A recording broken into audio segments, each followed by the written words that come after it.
All right, Dan, can you give me your best grizzly, mean-headed, but also genuinely sweet British accent for me? Can you do that? No, Can't do that? Yeah, I can't. it's way I'm too gonna early. try. It's way too early. You got to save the girl. You know, fuck. I think it's pretty good. I think I can maybe pull off Statham. Um, but I thought that'd be a good way to open this. I wish I was so good at accents that I could do this entire episode as Jason Statham. Might have gotten a little bit old, especially with me Maybe not about being a maybe about 5 minutes in, that would have gotten old. yeah.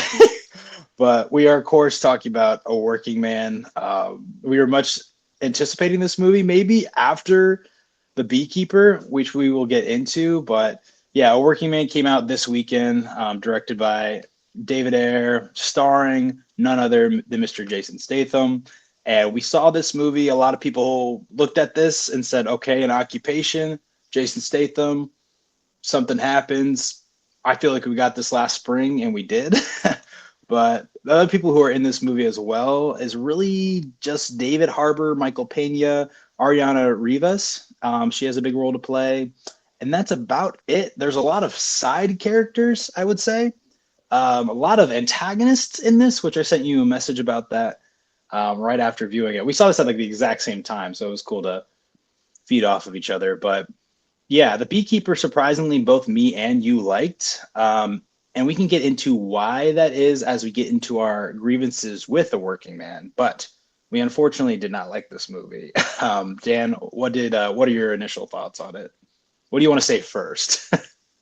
My initial thoughts are, first of all, I think this movie was a lot of pressure on Jason Statham. Like you mentioned, Michael Pena is like billed as the second largest actor. He's in the movie for 10 minutes, and I also think he's really, really, really bad in this. I Uh, agree. like it's a lot of just he plays the father of the daughter that will be kidnapped that Statham then goes to track down. And it's a lot of like forced emotion that just seems like odd and unconvincing.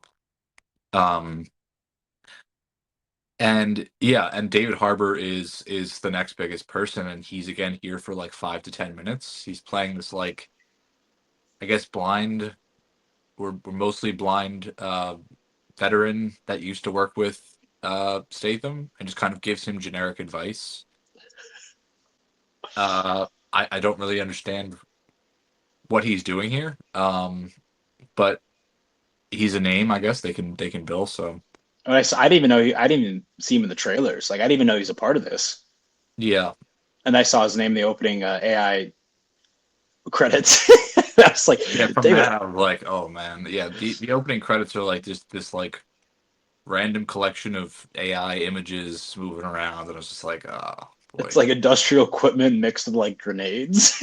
I was like, great. I guess I forgot to like say what the plot was about. So basically, it's not hard. Jason, yeah, Jason Statham plays Levin Cade, which is pretty. I like the name, but yeah, he just basically works in this construction site for Michael Pena and his wife, and their daughter also works with them. And then she just gets kidnapped one night at a club. And because Jason Statham, Levin Cade, because he had such a terrible life, he's like, "You guys are my family now." Oh, that's Southern on. You guys are my family now. There you go. That's pretty good. That was good. But yeah, but so I'm gonna go track her down. That all right, I'm losing it. But anyway, so that's the movie, right? And I think what people went into this expecting was the tagline of this movie seemed a little bit more serious because it says human traffickers beware, right? So I think people went into this being like, oh, they're going to address like a real world issue, like something that actually happens. Rather, the beekeeper did that, but the difference for me is the beekeeper is more like a cartoon, right? Just his occupation, the fact that he's called that. You have like a twirl the mustache villain in Josh Hutcherson in that movie, and I think it really works. I mean, also I remember the scenes on the vehicles where they're like shooting and it's like colorful like bullets are like bouncing everywhere. Like I remember seeing the trailer for that. But Like the here, tracers.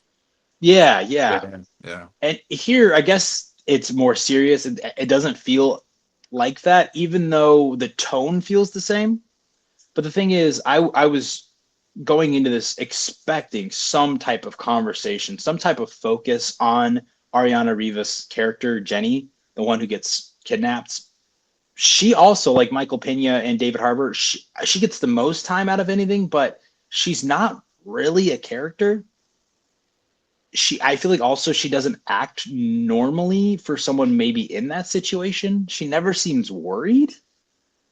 She's always just like fuck y'all and just is like always trying to just kick their asses, which I guess respect to her, but that felt more like being in a movie than a type of character that would be more interesting to follow.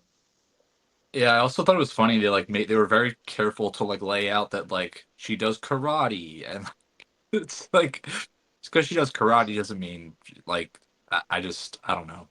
I agree. I think she felt like hyper confident the entire time, which like is cool, and I don't know, but it didn't really feel like there were ever any actual stakes. Like, and the villains, the two villains, like handling her were so bumbling and ridiculous. I don't know. I didn't really feel the stakes here, and like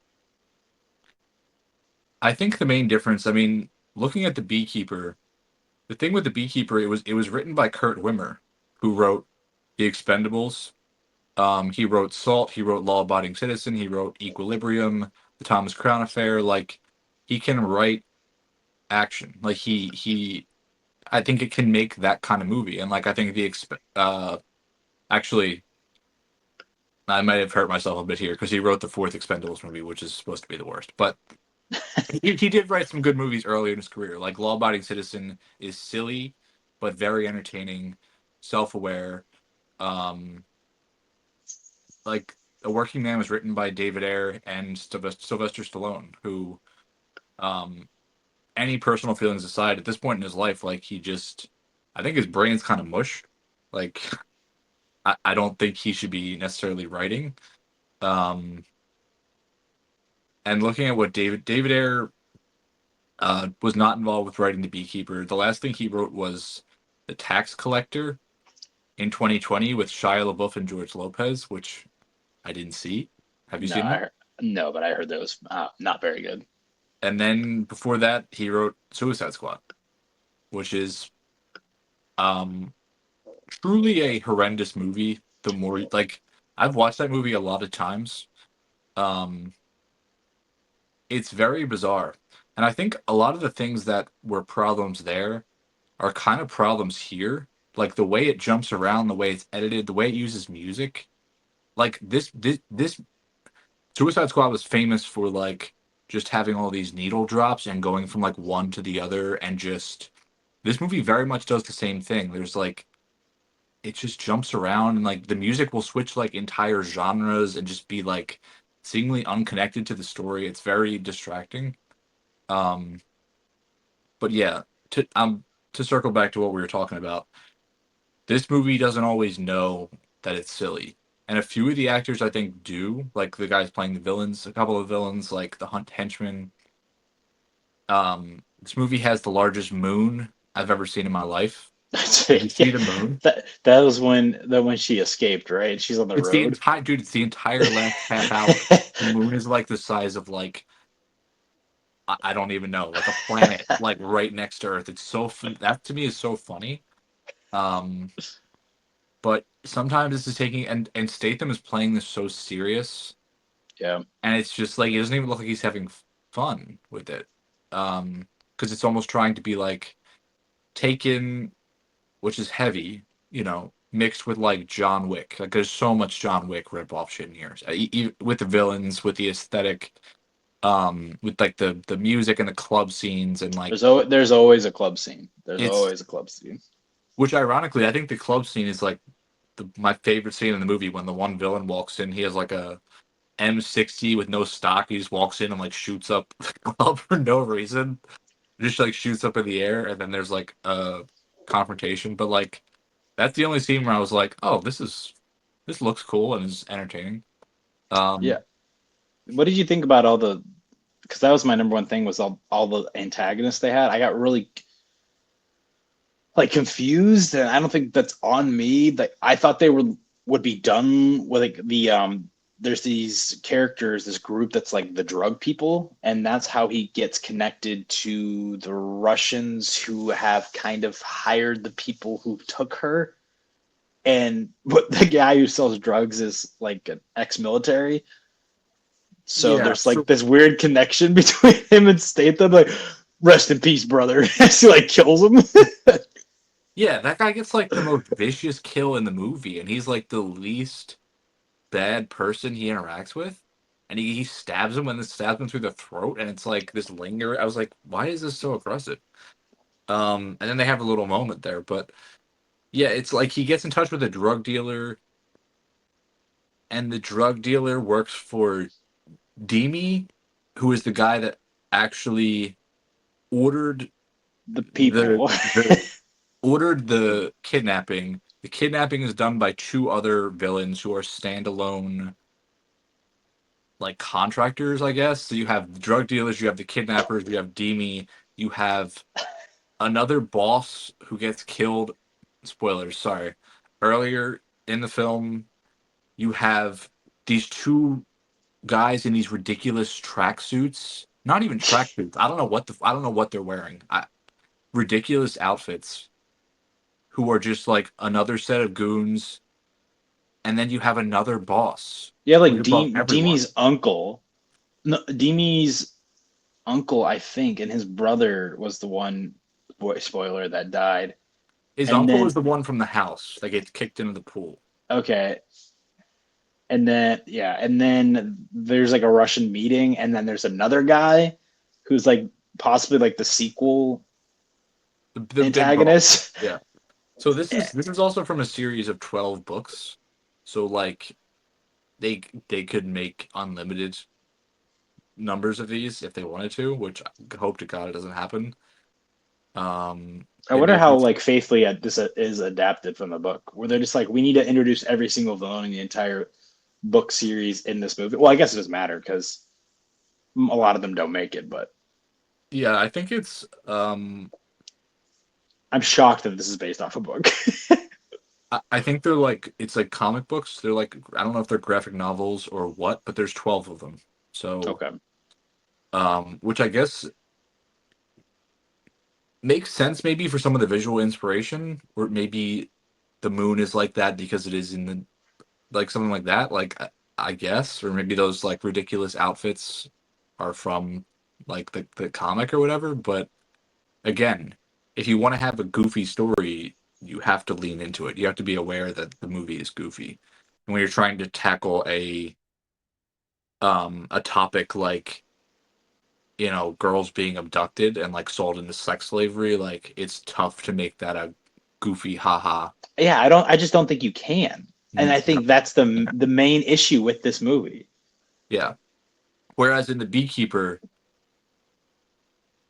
that's definitely a real thing and it's serious, but like there's levity to be found in that story. And like you can like make fun of the people that are doing the scamming and how shitty and dumb they are. And like um there's like YouTubers that have entire channels of like scamming scammers and stuff. And like they're fun to mess with, and those people suck. But and also just the concept of the Beekeeper was funny and entertaining. Like this there's just it wasn't fun to me. It wasn't enjoyable.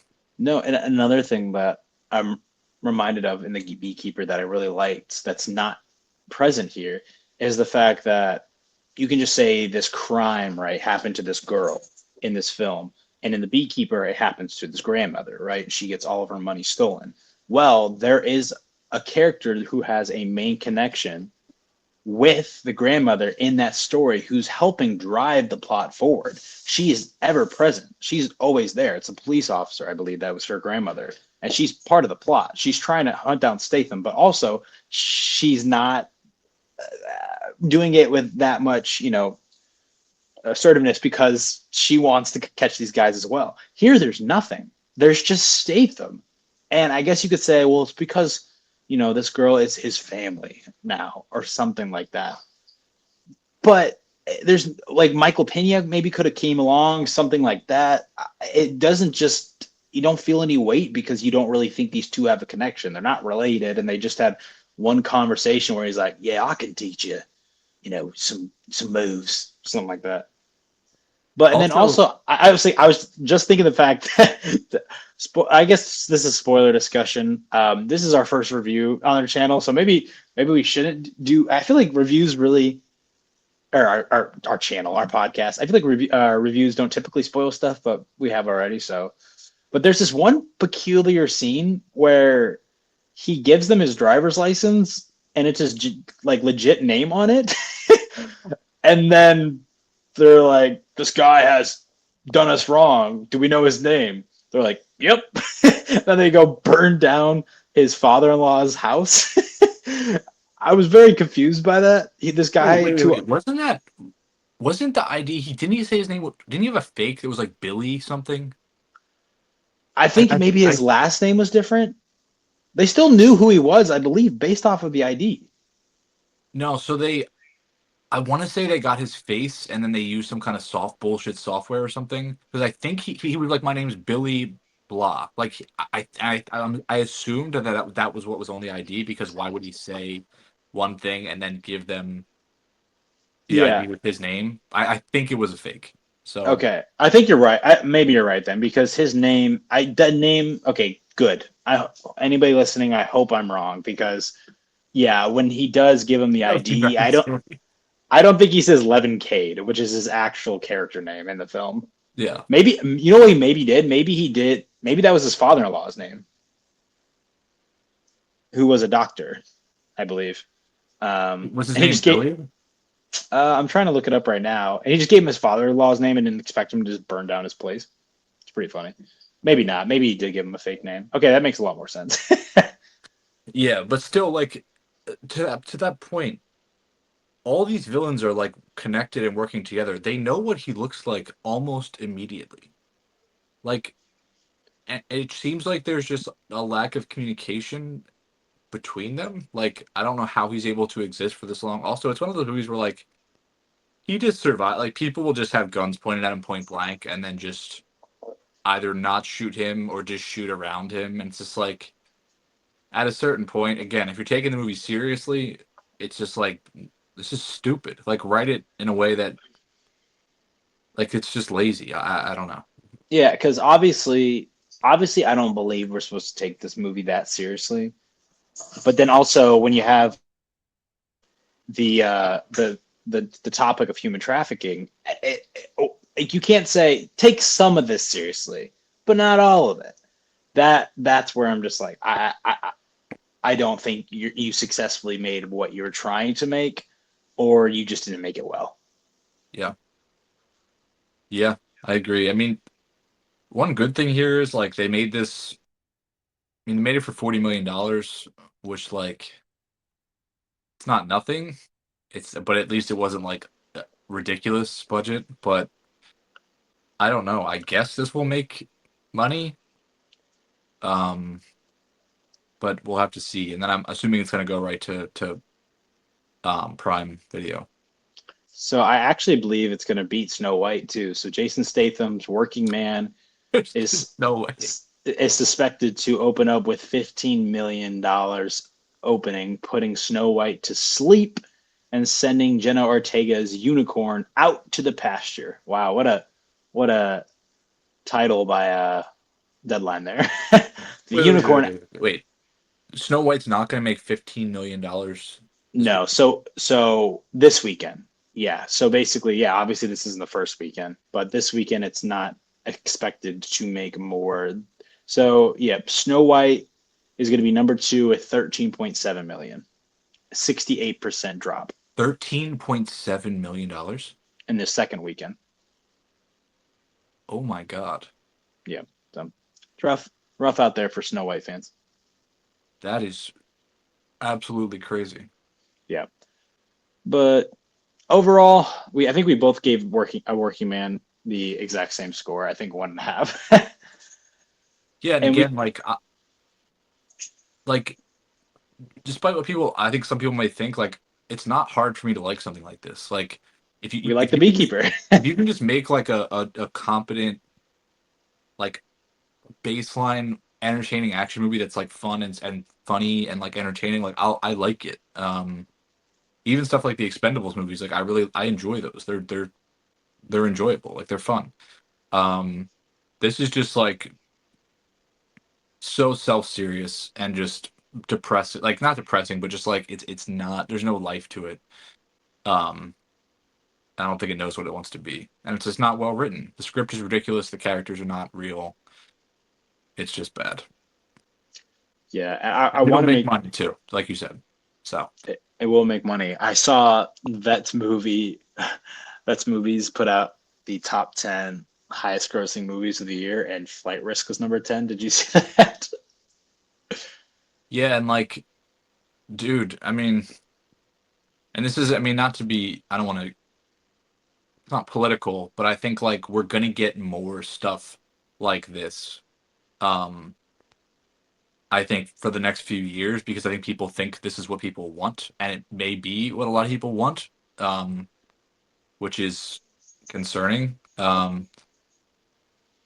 But yeah, I feel like we're gonna get a lot more movies like Flight Risk and Working Man made, um, which is not great. Well, maybe we'll get lucky and we'll get, the beekeeper here and there. Yeah, and it's funny because both of them used, I think, AI very heavily too. Like you said, Flight Risk is like kind of crazy with that. Yeah. Uh, It's, but I will say something that I've been pondering too, that I might make a video about today is to wrap up our conversation. Why do you think people always have an issue with Dwayne Johnson and Ryan Reynolds playing the same character all the time? Why do you think that they don't have an issue with Jason Statham doing it? it's the persona off the screen. I It's also believe because that. Ryan Reynolds is a complete asshole, which I'm so happy is actually like coming to light now because I feel like that's been he's someone you can look at and just know that he's like fake as shit, and I've always felt that way. Um, I just don't find him likable, and I think The Rock, I think, is a complicated person. I think there's a lot of things to like about The Rock, and I think his story um is admirable, and he's he's turned himself into like one of the most iconic people in the world. But at the same time, there's so much evidence of him just as he's gotten to be who he is. Just I think his ego is just ridiculous, and the stories about him are not great. And he's someone I've always wanted to cheer for, but it's like you read about him, and it's just like I don't know. But I think it's just that I think Jason Statham stays out of the limelight. I think he's probably, I would assume, a relatively normal guy. Um, I don't know much about his life, but yeah, I think that's it. I think it's just how they come across off the screen, and he's seems pretty likable. So Yeah, I agree too, because I think also Ryan and Dwayne have kind of view this now as a business, Hollywood, and I think that under the surface adds to some fakeness that people can sense whenever they're watching him in a film. Like you're putting on a show rather than I don't know. I guess when you see Ryan Reynolds or Dwayne Johnson playing their characters, that's not them. Obviously, it is acting, but I think what makes people connect with the fact that Jason's playing the same character over and over again because it just probably feels like him, like who he is outside of acting. And I saw an interview with Guy Ritchie literally saying that. He said he's, a little grumpy sometimes, but he's a sweet guy. And that's basically all of his characters. yeah, and he seems like someone who, looking at his, reading about him, like he likes kind of like sports and extreme sports. He does his own stunts. He advocates for stuntmen. He's talked a lot about stunt people needing to be recognized at the Oscars. Um, his next movie is called Mutiny, playing Cole Reed. Cole Reed was in the Special Forces and served as a New York police officer in a former life, now working private security. Reed is framed for murdering his Thai billionaire friend, and he comes across an international conspiracy in his search for the true killer. So, got another one coming down the road. Who's that directed by? Jean Francois Richet. who also made Plane in 2023. Oh, I actually heard that movie was interesting. Not terrible, but which that very Um, much sounds like a Jason Statham movie to do if he's the same guy who directed Plane. And then also The Beekeeper 2. There we go. I like it. yeah, which I'm on board for.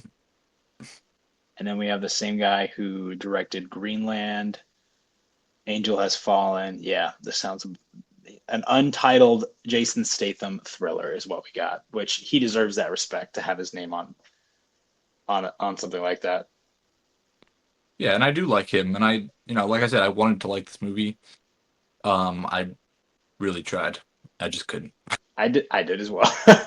And it helps also being in a packed audience and you can feel like everyone's energy. And I think that everyone else was feeling the same thing too. Yeah, my theater was like not packed. It was like maybe a quarter full. So I guess I watched it in Disney Springs. So thankfully, whenever I get a good movie, it will be packed and it'll be pretty cool. But we're still trucking along here. yep, it's been But a yeah, rough. yeah, that's a Working Man. Our thoughts on Working Man. But hey, if you're listening to this and you made it to the end of our review, you guys might go and you might like it. So go ahead, seek out, go to the theater. The new Sylvester Stallone written piece of art.